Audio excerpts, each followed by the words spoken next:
Some events divide your life into before and after. I never imagined that a simple medical test would lead to the greatest betrayal of my life. For 5 years, I believed I had the perfect marriage. My wife, Lisa, and I were what people would call a power couple.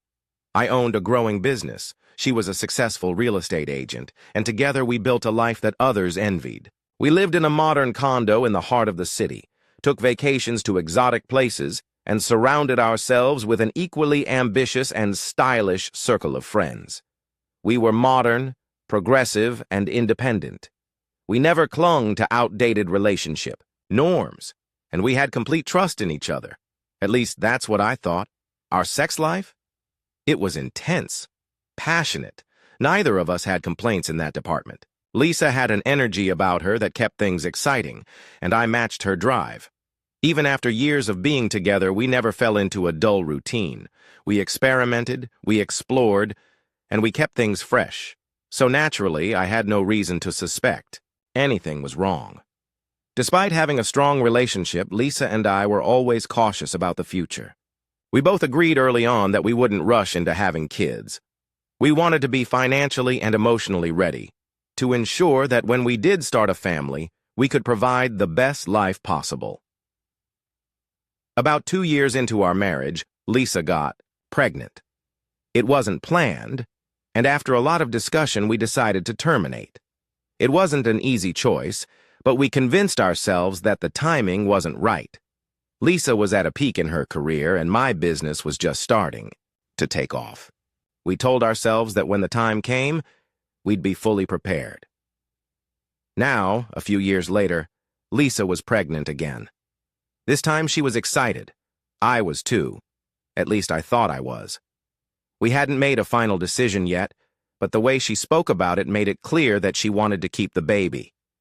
She glowed with happiness, her hands constantly resting on her stomach, and she started bringing up baby names, nursery ideas, and doctor appointments. I'll admit, it was a strange feeling. I was nervous but also curious. Maybe we really were ready this time. Maybe it was finally the right moment to take that next step. Looking back now, I can see the red flags, the subtle shifts in Lisa's behavior, the little things that didn't quite add up. But at the time, I ignored them. She had been working late more often than usual, but I chalked it up to the housing market booming. She was always on her phone, but that was normal for her job. She started dressing up more, putting extra effort into her looks even on casual days, but I assumed it was just for work. Even when she seemed distant, distracted at times, I told myself it was just the pregnancy hormones. I was too blind to see the truth, too trusting, too secure in what I thought we had. Lisa was already planning our future with the baby, and I was starting to believe in it too. We talked about moving to a bigger place, about schools, about how we'd balance work and parenting. I had no idea that the life I was building in my head was based on a lie, because soon, a single doctor's visit would change everything. Bad news always comes when you least expect it. I had no idea that a single phone call would change my life forever. It started with my brother. We weren't extremely close, but we had a strong bond. He was a few years older, always looking out for me when we were kids. So when he called me one evening and told me he had been diagnosed with a serious illness, my world shifted. His condition required a bone marrow transplant, and the best chance of a match was a close relative. Without hesitation, I agreed to get tested. It wasn't even a question. I would do anything for my family. Lisa was supportive, telling me everything would be fine. She even reassured me that if I wasn't a match, we'd figure something out, together. I remember how she hugged me, how she stroked my hair, whispering that she loved me. I had no idea that in just a few days I would question whether any of that love was real. The process was routine. Blood tests, a few scans, basic physical exams. The doctor assured me that results would be back within a week. I didn't think much of it. I was focused on my brother, hoping that I could be the one to help him. Then the call came. I wasn't a match. That was the first blow. It stung, but I knew there were other options, other potential donors. I was about to hang up when the doctor hesitated. There's something else we need to discuss," he said.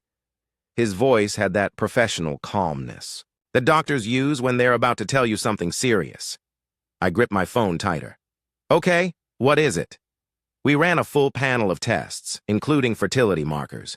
Based on the results, I have to inform you that, well, you have a genetic condition. You were born sterile. Silence. I must have misheard him. Wait, what do you mean? You are infertile. You've been this way since birth. I'm sorry. I let out a short, confused laugh. That doesn't make sense. My wife is pregnant.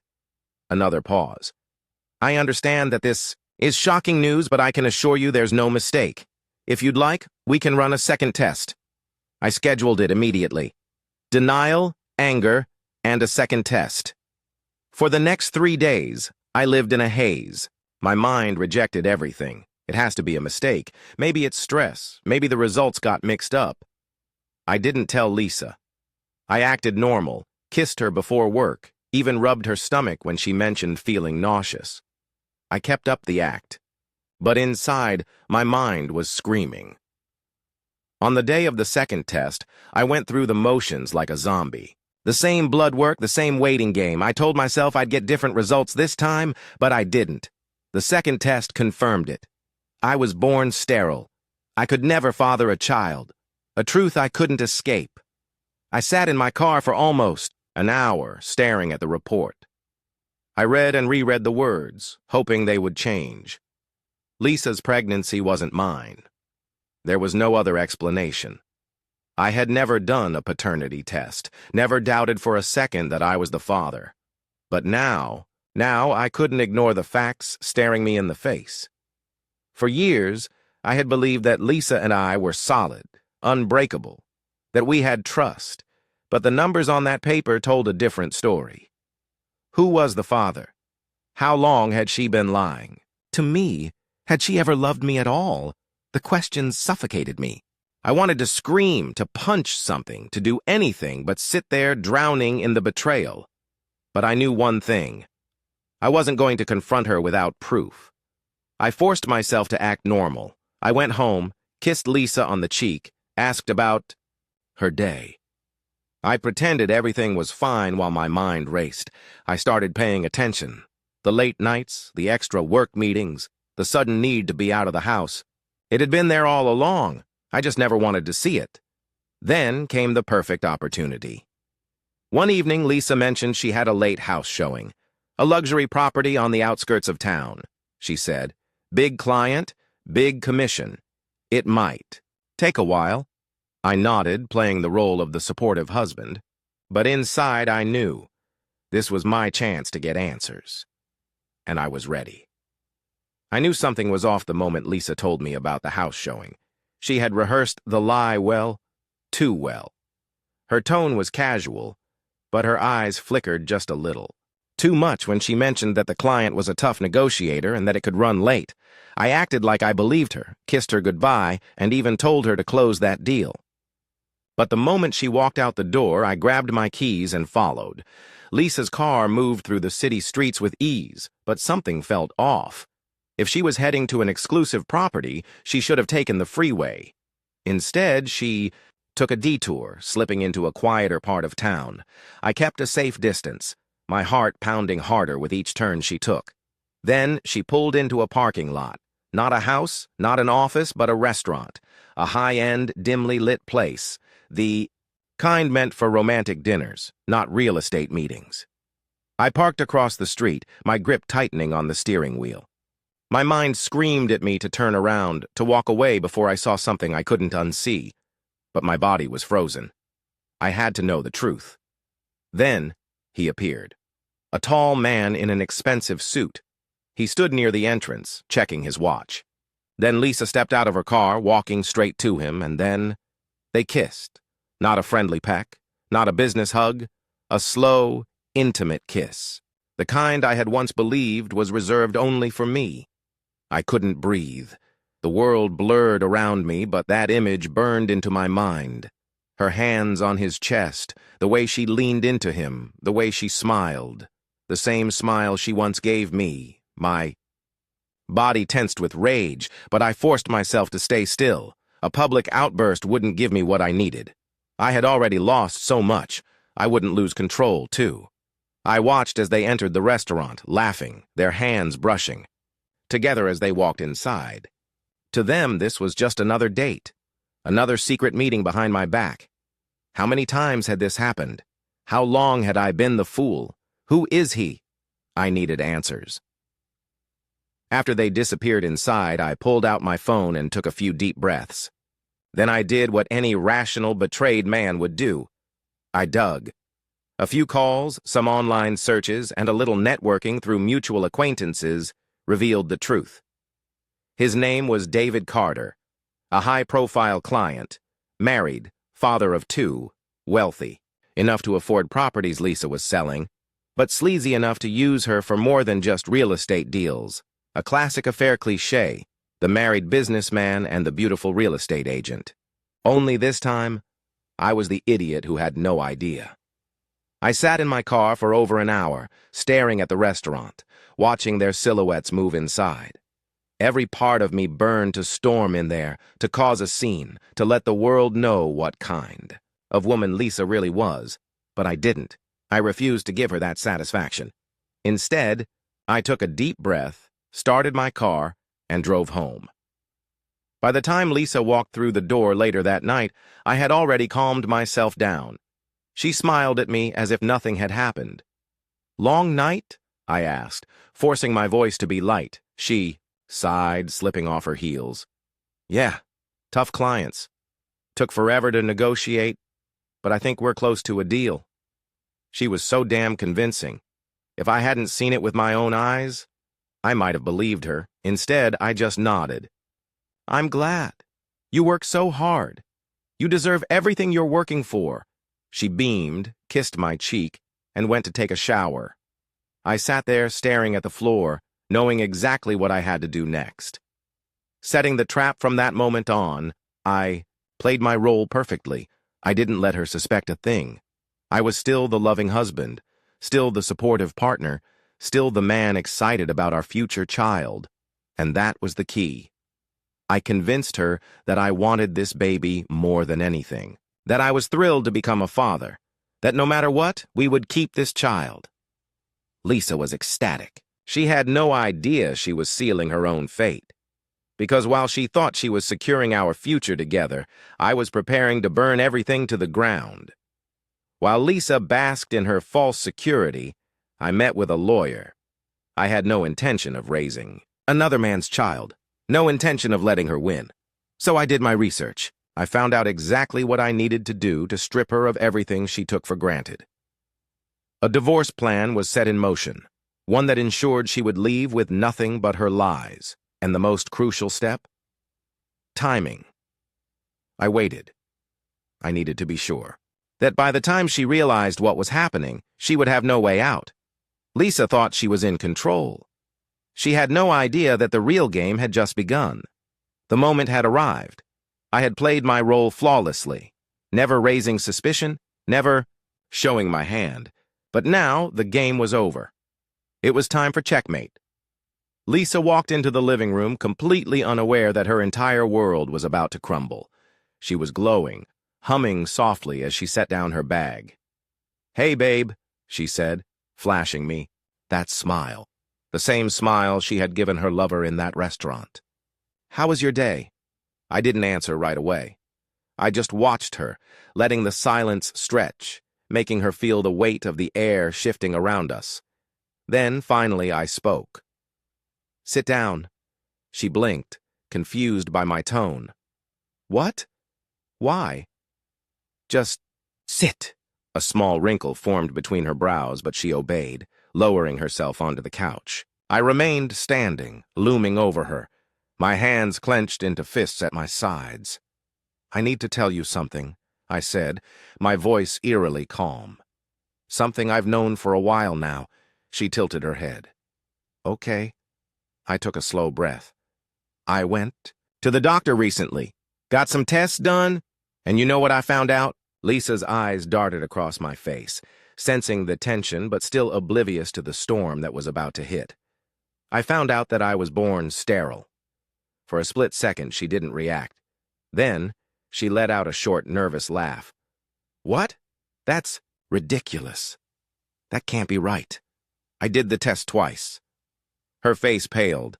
I could see the gears turning in her head, scrambling for a way out, for some sort of explanation that would keep her from drowning. But there was no escape. So tell me, Lisa, I continued, my voice like ice. If I've been sterile since birth, whose baby are you carrying? Her lips parted, but no words came out.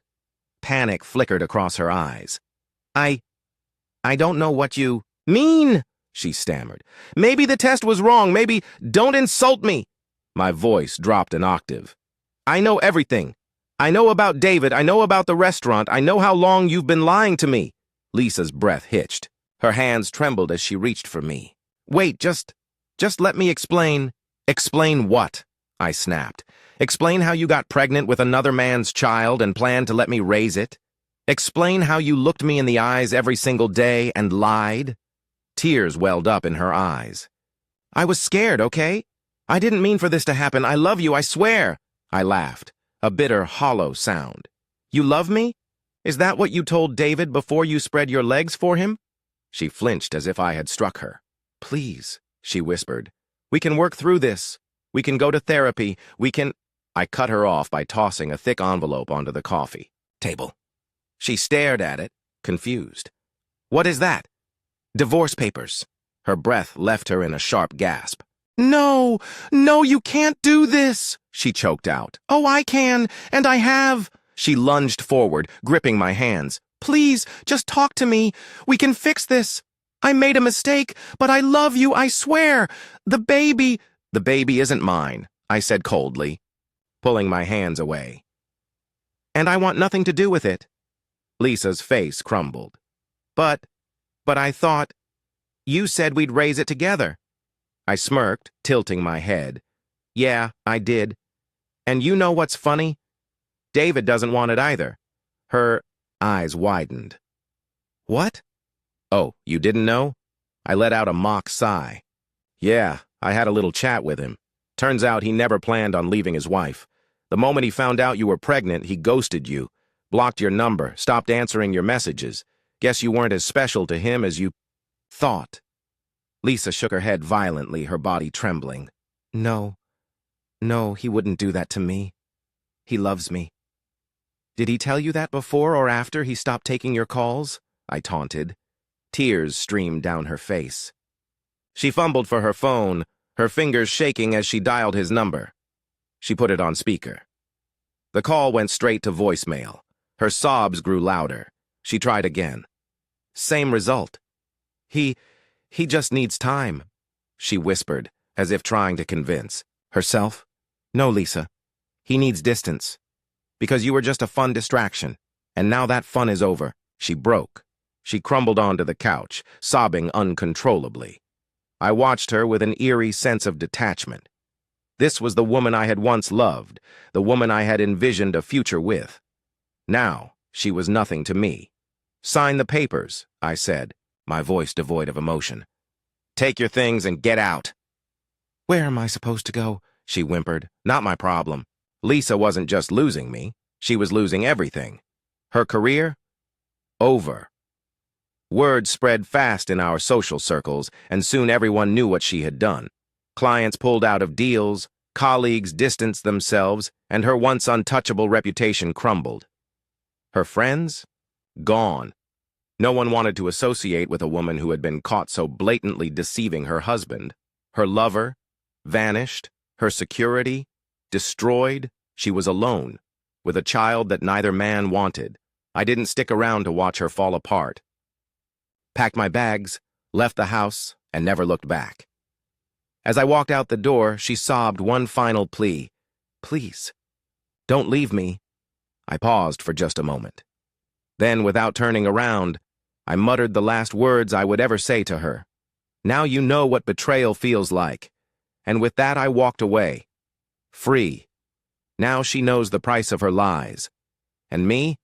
I'm starting a new life. One without betrayal.